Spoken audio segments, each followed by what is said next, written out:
Can people change? I think the answer to this question is, can they? Yes. Do they? No. So what does it take?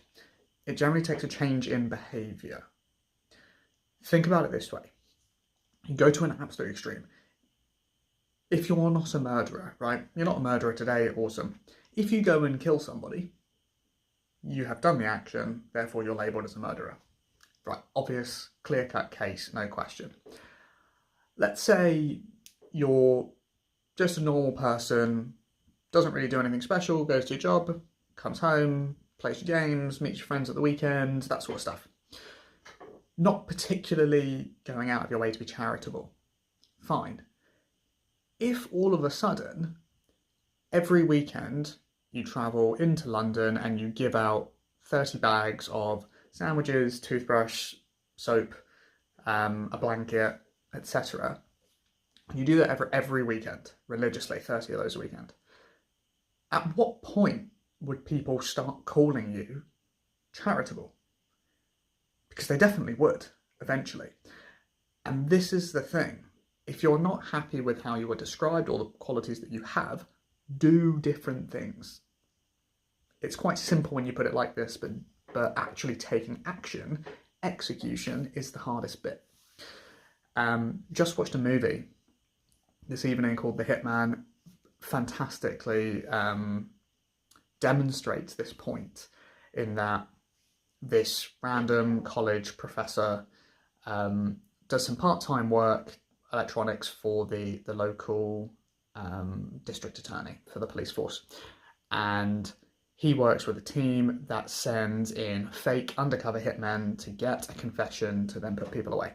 Anyway, guy goes missing. The guy who's meant to be the hitman is off the case for some reason. So they're like, hey, Joe, it's your job. So he has to jump on in and do this.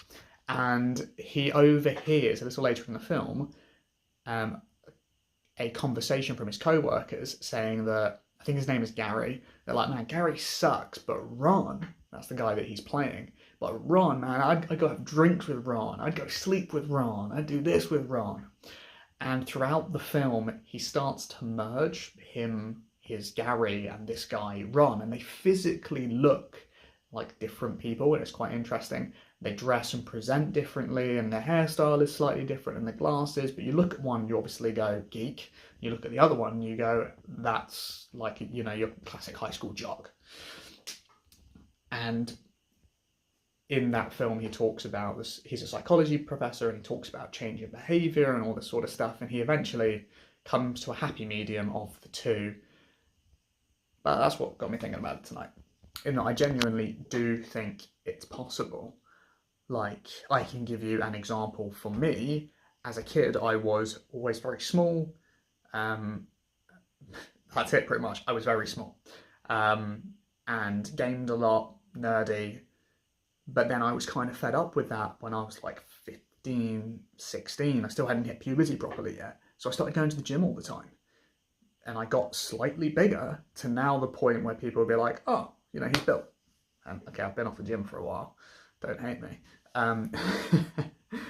But I don't think anyone would look at me and be like, oh, no, he's not an athletic person anymore, which is definitely was attributed to me in my younger years.